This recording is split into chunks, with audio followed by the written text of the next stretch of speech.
ನೋಡಿ ವೀಕ್ಷಕರೇ, ಇದು ಖಾನಾಪುರ ತಾಲೂಕು, ಇದು ಪಶ್ಚಿಮ ಘಟ್ಟಗಳ ಶ್ರೇಣಿ. ಇಲ್ಲಿ ಅಮಟೆ ಅಂತ ಊರಿಗೆ ಬಂದಿದ್ದೇವೆ. ಇದೊಂದು ಸಣ್ಣ ಝರಿ ಇದೆ, ಇದು ನೋಡ್ಲಿಕ್ಕಾಗಿ ನಾವು ಹೋಗ್ತಾ ಇದ್ದೇವೆ. ಬನ್ನಿ, ಇದು ಮಹಾರಾಷ್ಟ್ರ ಮತ್ತು ಗೋವಾ ಗಡಿ ಪ್ರದೇಶ ಇರುವಂತಹ ಅಮಟೆ ಪ್ರದೇಶ.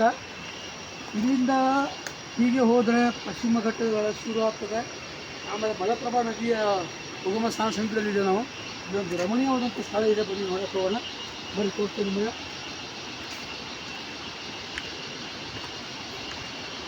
ನೋಡಿ, ಇದು ಮೆಟ್ರೋಲ್ ಮಾಡಿಟ್ಟಿದ್ದಾರೆ.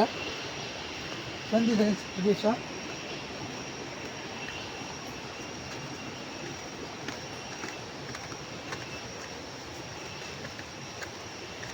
ಸ್ವಲ್ಪ ಇಲ್ಲಿ ಕಾಂತಿಗಳಿದ್ದಾವೆ. ಪಶ್ಚಿಮ ಘಟ್ಟಗಳು ನಿಮಗೆ ವರ್ಣಿಸ್ಬೇಕಂತಂದ್ರೆ ಪಶ್ಚಿಮ ಘಟ್ಟಗಳ ಶ್ರೇಣಿ ನೋಡಲಿಕ್ಕೆ ಭಾಳ ಸುಂದರವಾಗಿರ್ತದೆ. ಇದೆಲ್ಲ ಅದ್ಭುತವಾದಂತಹ ನಿಸರ್ಗ ರಮಣೀಯವಾದಂಥ ದೃಶ್ಯಗಳು ಸಿಗ್ತವೆ. ಇಲ್ಲಿ ಜಲಪಾತದ ನೀವು ಸಪ್ಲೈ ಕೇಳ್ತಾ ಇದ್ದೀರಿ, ಅದಕ್ಕೆ ಅಮಟೆ ಫಾಲ್ಸ್ ಅಂತ ಕರೀತಾರೆ. ಅಲ್ಲಿ ಸಣ್ಣ ಒಂದು ಬ್ಯಾರೇಜನ್ನು ಕಟ್ಟಿ ಆ ನೀರಲ್ಲಿ ಬಿಟ್ಟಾಗ ಬರುವಂಥ ಒಂದು ಜಲಪಾತ ಸೃಷ್ಟಿಯಾಗಿ ಆ ಸಪ್ಲೈ ಬರ್ತಾ ಇದೆ. ಅಲ್ಲಿ ನೋಡ್ಲಿಕ್ಕೆ ಹೋಗ್ತಾ ಇದ್ದೀವಿ. ಅದನ್ನು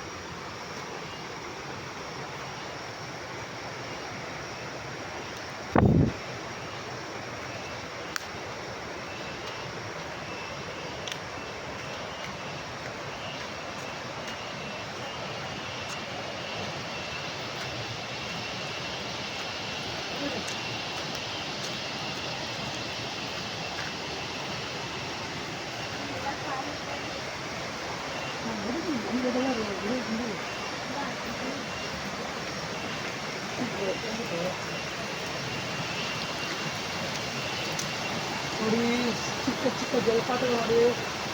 ನೋಡಿ ಹೇಗೆ ಅಲ್ಲಿ ಸಣ್ಣ ಜಲಪಾತ ಹೇಗೆ ಬರ್ತಿರೋದು ನೋಡಿ.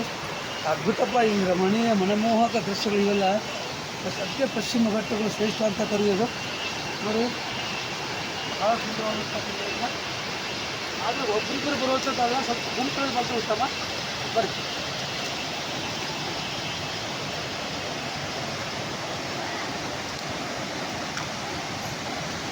ನಿಧಾನ.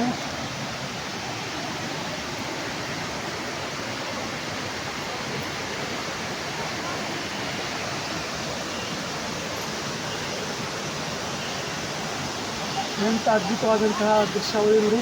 ಹಾಗೆ ಇದು ಪರ್ವತದಂತೆ ಇಟ್ಕೊಂಡಿದೆ. ಇಲ್ಲಿಯೂ ಕೂಡ ನೀರು ಜಿರಿತಾ ಇದೆ ನೋಡಿ.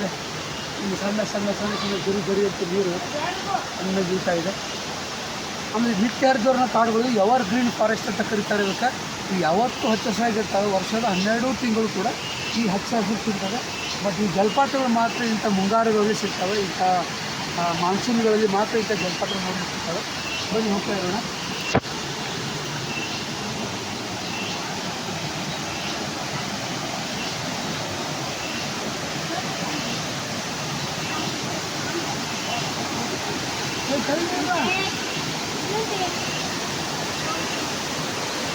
चलते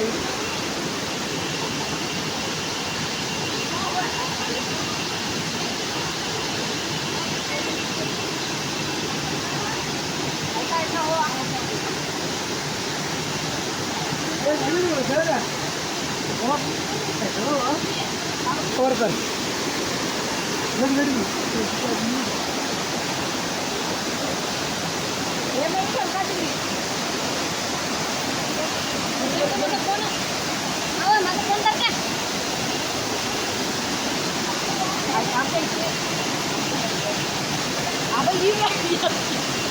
पानी बघून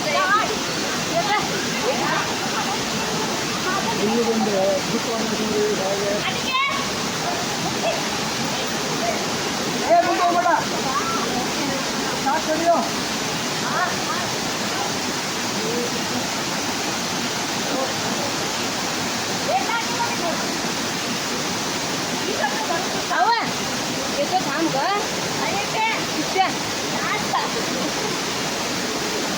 पाण्याची बरोबर असेल तिथे जिगरी लागतात बघ पाण्यात थांबलं तर.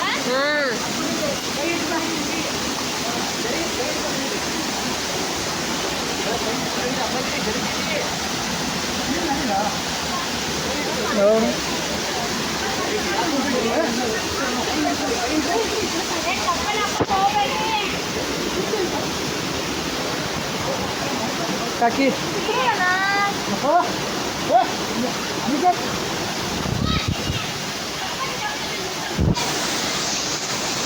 ಹಾಂ ತಗೋತಿಲ್ಲ ಹೋಗ